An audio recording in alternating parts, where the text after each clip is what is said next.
From the second half of the 1300s, a new power appeared on the European side of the Bosporus.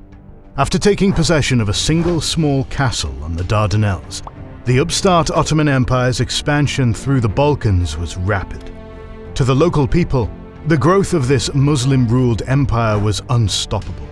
As victories mounted and the Ottoman Empire quickly entrenched its hold in Europe, alarms began blaring throughout the whole of Christendom.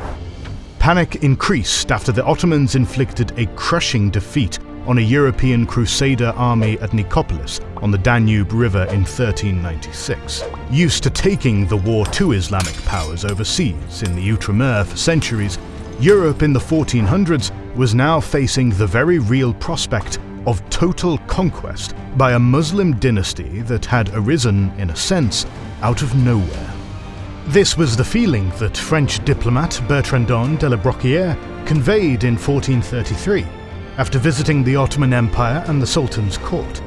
He reported, gloomily, that Sultan Murad II could likely conquer the whole of Europe, since resistance to them had thus far been trifling.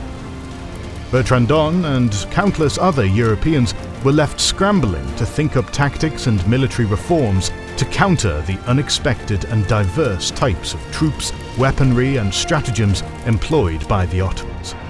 Join us as we explore medieval European chivalry's challenge to evolve or die in the face of an unknown and seemingly invincible opponent.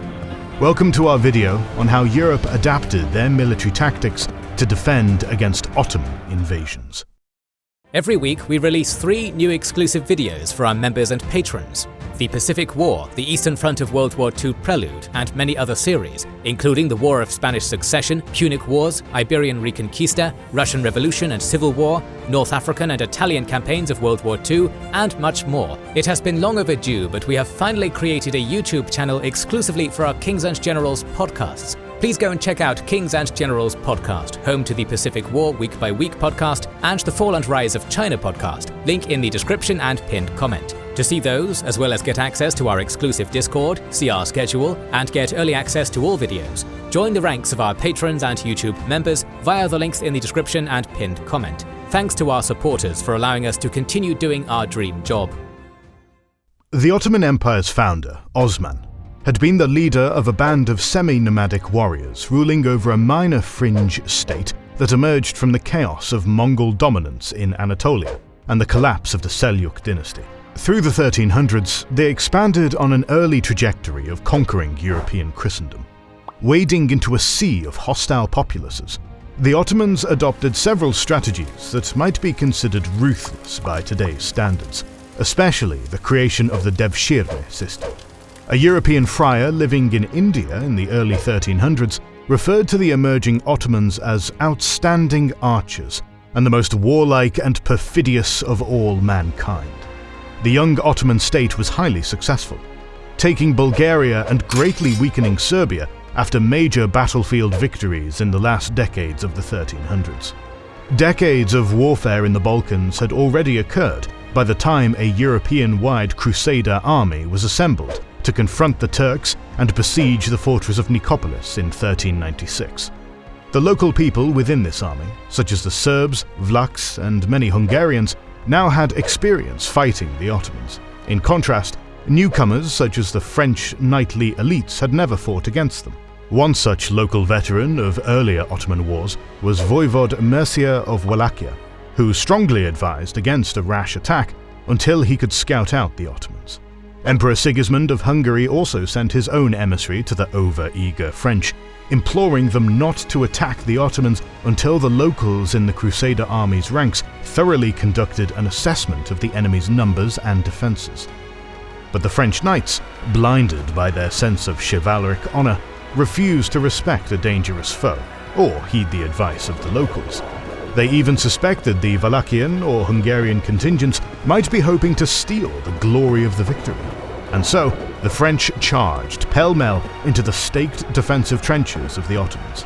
Exhausted and unhorsed in a valley, they were beset upon by a massive Janissary counterattack. Seeing the mayhem, the Hungarian king cursed the pride of the French as he told the survivors to save themselves. The Wallachian ruler had already pulled back in retreat, when he foresaw the debacle that was to unfold. Through the Battle of Nicopolis, it is evident that the peoples of Eastern Europe were advising their Western European counterparts on how to fight the Ottomans, only for the Western Europeans to dismiss their advice as not serious.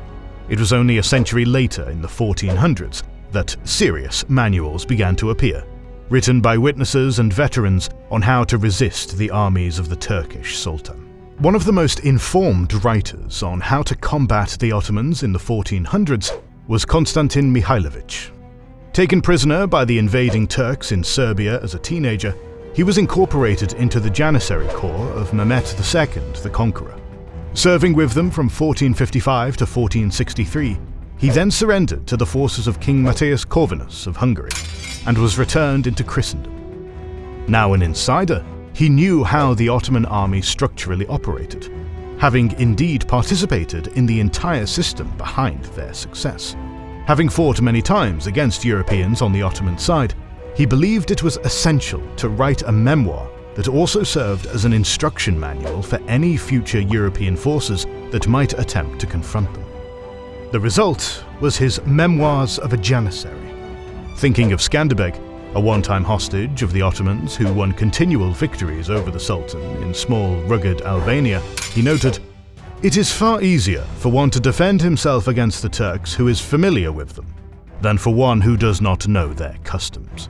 Konstantin did not write a one-sided, angry tract about the traits of his captors. He acknowledged some beneficial aspects of Ottoman customs in military life and other areas. He said that they practiced great justice, and not just among the core of Turks themselves, but among all their myriad constituent groups. He provided a fair account of the organization and the benefits of Ottoman service, including good pay. Even a slave could make a fortune if he rose through the ranks, and Janissaries had to be paid every quarter year without fail. Fundamentally, however, Konstantin's book aimed to highlight the vulnerability of the Ottoman system, enabling them to be totally defeated. Konstantin brought up the Battle of Varna in 1444 as an example of how even a seemingly doomed Ottoman infantry army could still pose a significant threat, especially to overconfident European cavalry. He recounted how King Vladislav III's Polish-Hungarian cavalry had charged impetuously at a seemingly trapped Sultan Murad II and his Janissaries after the rest of the Ottoman forces had already been put to flight. However, the charge turned into a debacle because the Janissaries were surrounded by trenches and natural gorges that had been concealed by bushes and heather. The result was that the galloping cavalry, with lances levelled, plummeted into the ditchworks headlong, piling on top of each other in waves. The young Polish king Vladislav was trapped in the ditch and was beheaded by counter-attacking Janissaries as the Crusader army was routed. Similarly, at the Second Battle of Kosovo a few years later, the renowned Hungarian commander János Hunyadi swept the Ottoman cavalry from the field, only to be defeated while attempting to attack the Janissaries in their entrenched position.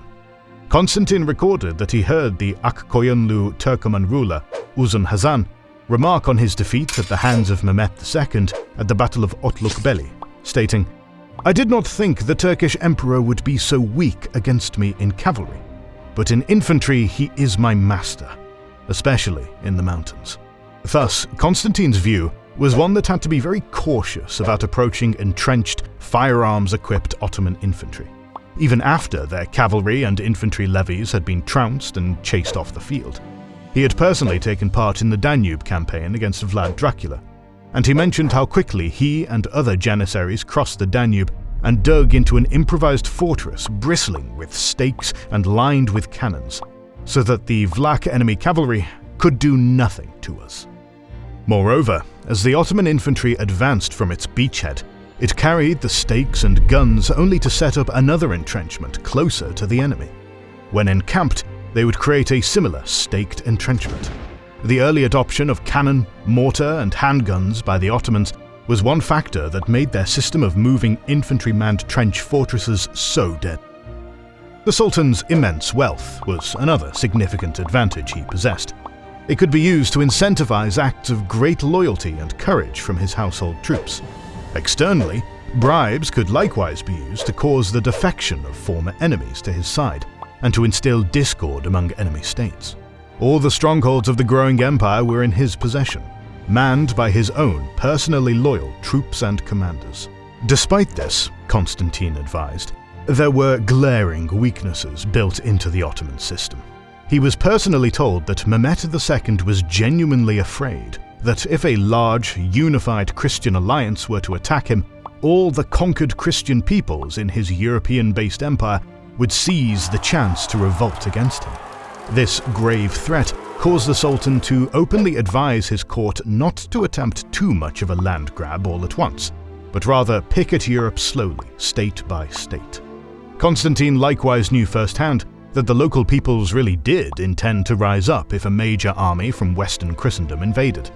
Living and occupying a foreign region where the conquered peoples vastly outnumbered the conquerors meant ever-present insecurity for the Islamic ruling caste and troops. In fact, Mehmed II once avoided a risky battle against Hungary and fled, reasoning that if he showed weakness by losing it, he'd soon face an empire-wide rebellion.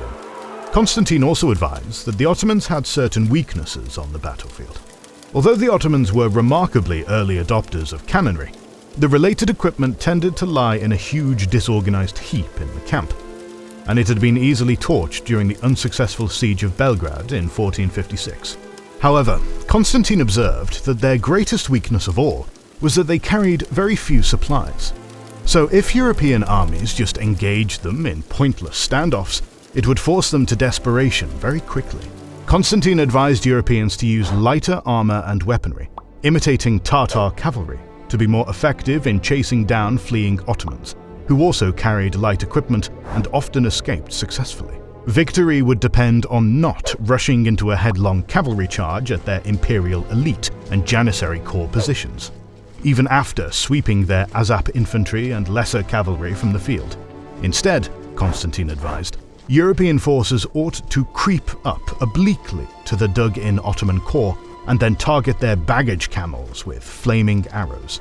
The terrified camels would then wreak havoc in the cramped defense works, as the Europeans could lay down cannon fire from the other side. Constantine knew how much chaos stampeding camels would cause, having tried out such a sabotage himself. Lastly, he said that Europe's kings needed to stay away from the front lines of the battlefield, like the Sultan did, maintaining order and not pointlessly risking life and limb in a potentially deadly charge. Although figures like Constantine were key to disseminating new strategies in Europe, his book, written in Czech and Polish, would not have reached major audiences in Western Europe. The situation was quite different with Bertrandon de la Broquière, a diplomat, spy, undercover religious pilgrim, and agent for the Duke of Burgundy. He undertook the rather dangerous task of traveling through the Ottoman Empire in 1432 to research the Turks' military system and how to defeat them. Bertrandon provided a gloomy picture of the military situation in the 1430s. He stated that it was fortunate that Sultan Murad II, whom he met in person, was not overly fond of war, but was extremely fond of drinking parties.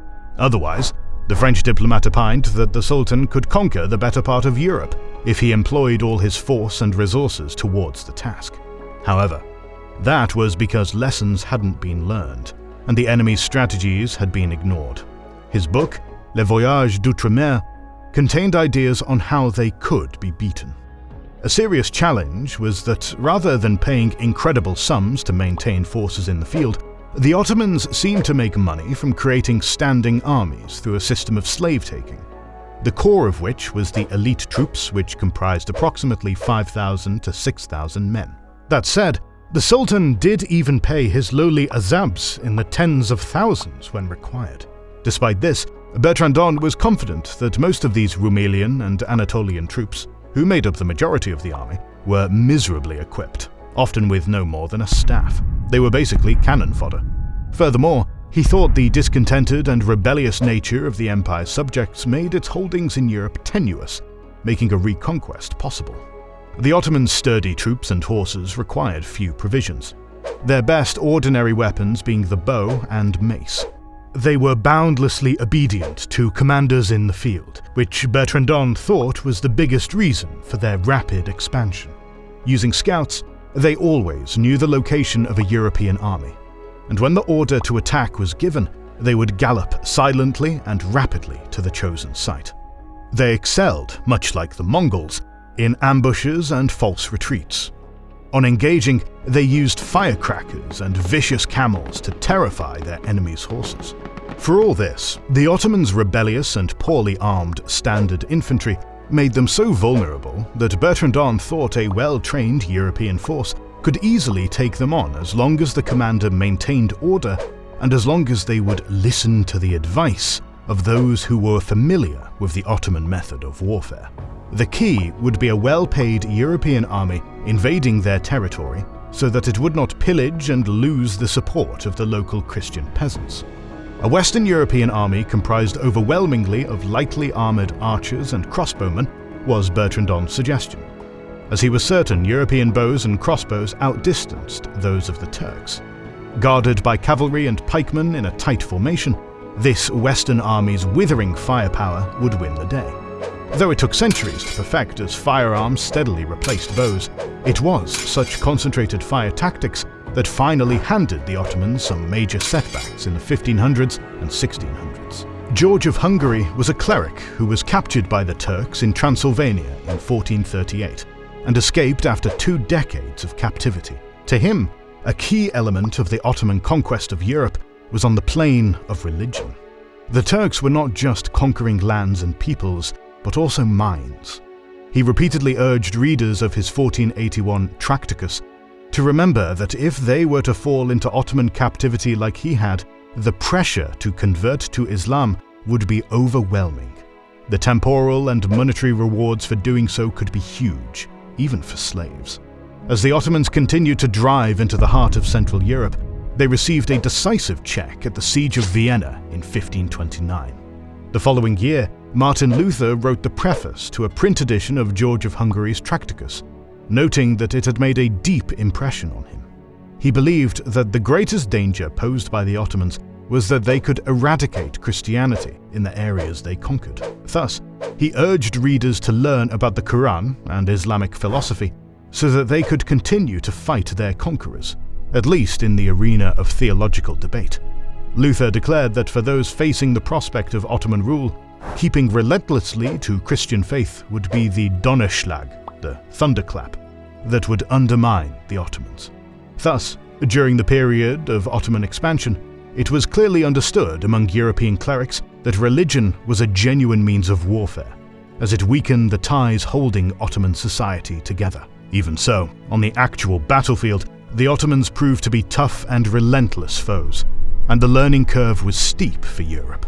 Over the centuries, major victories like Vienna and Lepanto were won, where European armies demonstrated lessons learned. However, there were also debacles, such as Mohács in 1526, when European knights and their king again charged into cannon fire.